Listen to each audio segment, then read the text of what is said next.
Em nome do Pai, do Filho e do Espírito Santo. Amém.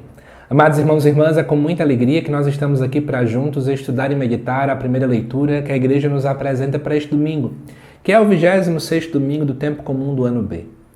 A primeira leitura deste domingo se encontra lá em Números, no capítulo 11, versículos de 25 até o 29, que nos diz assim: Naqueles dias o Senhor desceu na nuvem e falou a Moisés.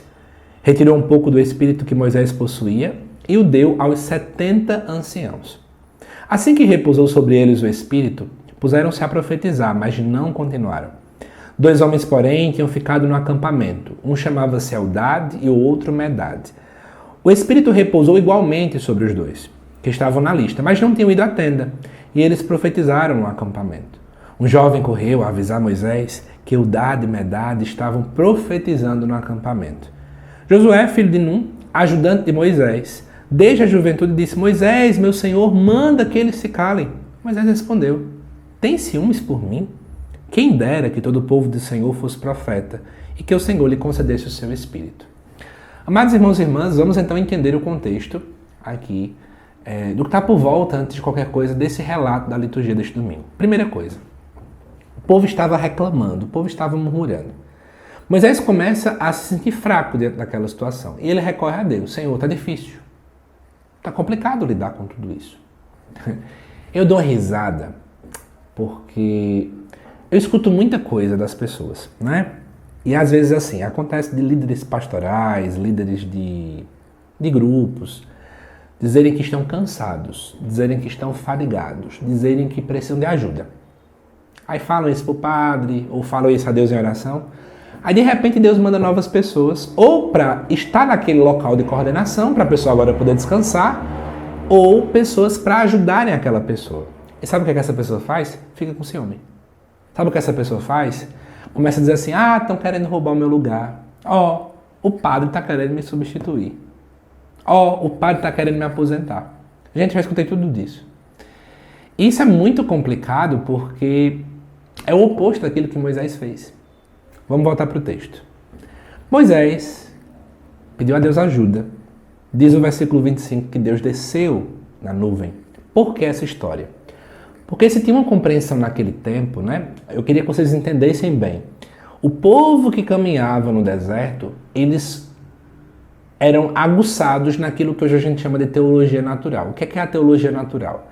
É uma teologia que ela busca observar Deus nas coisas da natureza. Então, por exemplo, eu tento observar Deus através da mudança de estação do ano, que é a primavera.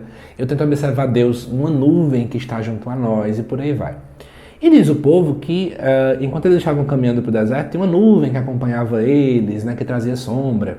Sendo Deus ou não que fez aquela ação, mas é interessante você pontuar que eles enxergavam a própria mão de Deus no momento em que aparecia uma nuvem, que é um fenômeno extremamente natural. Então a nuvem era uma expressão da presença de Deus. A nuvem era uma forma de recordar, era um símbolo daquela presença. E aí, diz o texto que Deus então desceu da nuvem e falou a Moisés. Como é que isso aconteceu, a gente não sabe, tá bom? Provavelmente isso aqui é uma figura de linguagem. Mas o que é importante é o que acontece após isso. Deus retira um pouco do espírito de Moisés e dá aos 70 anciãos. Olha que interessante.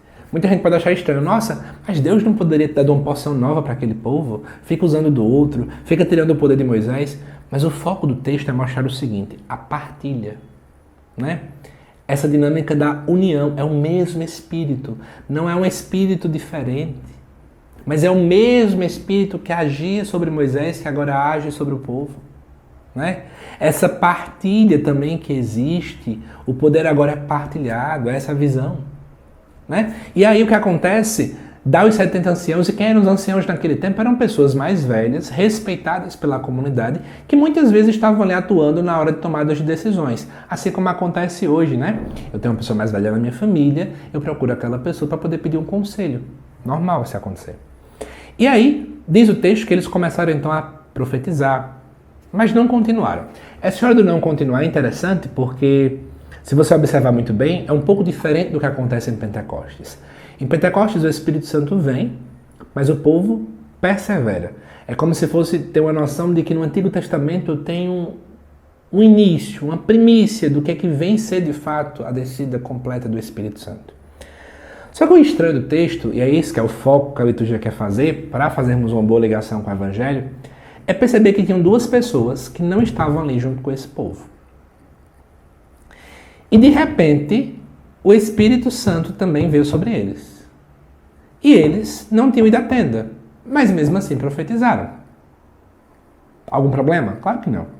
Só que o povo diz: Moisés, manda com que eles se calem, eles não estavam no lugar, eles não obedeceram, eles não vieram até a tenda, eles não estavam aqui, então manda eles se calarem, né? E aí Moisés diz assim, ó, você está com ciúme por mim? Ou seja, eu não estou me preocupando com nada, eu não estou com ciúme, mas você está com ciúme. Eu não ligo, acho é bom, mas você está se preocupando? E aí Moisés dá uma lição muito bonita. Oh meu Deus, que todo mundo profetizasse, que todos fossem profetas. Gente, isso acontece hoje, de modo tão claro, mas tão claro, sabe? Que eu nem preciso ir muito longe para pregar exemplos. Quantas vezes a gente tem uma visão da seguinte forma, porque fulano não participou de uma reunião específica, e aí às vezes fulano tem sim seus motivos porque não pôde participar, eu excluo fulano a partir de hoje.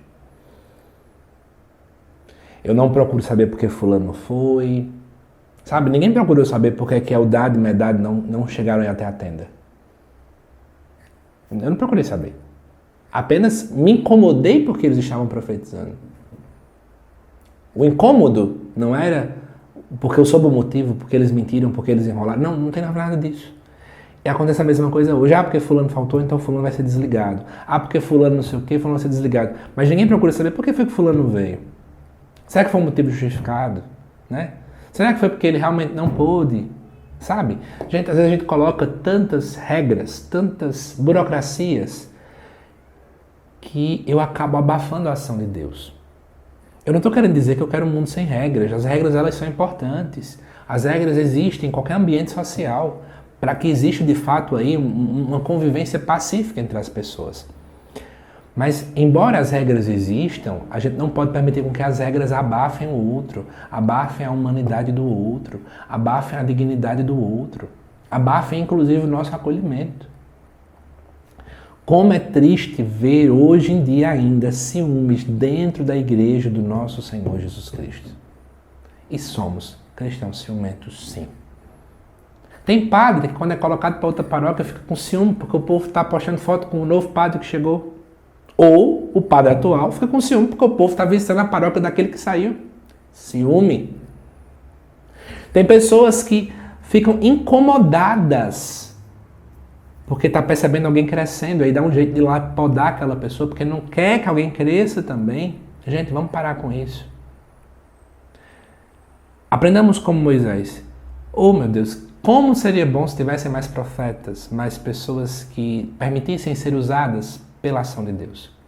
Acho que fica essa grande mensagem para a gente diante dessa primeira leitura. Cuidado com esse ciúme doentio, né? Isso não enriquece, pelo contrário, isso apodrece a nossa missão, tá bom? Que Deus abençoe vocês. Eu aguardo daqui a pouco aqui no canal para o estudo do Evangelho, também neste domingo, tá bom? Até já!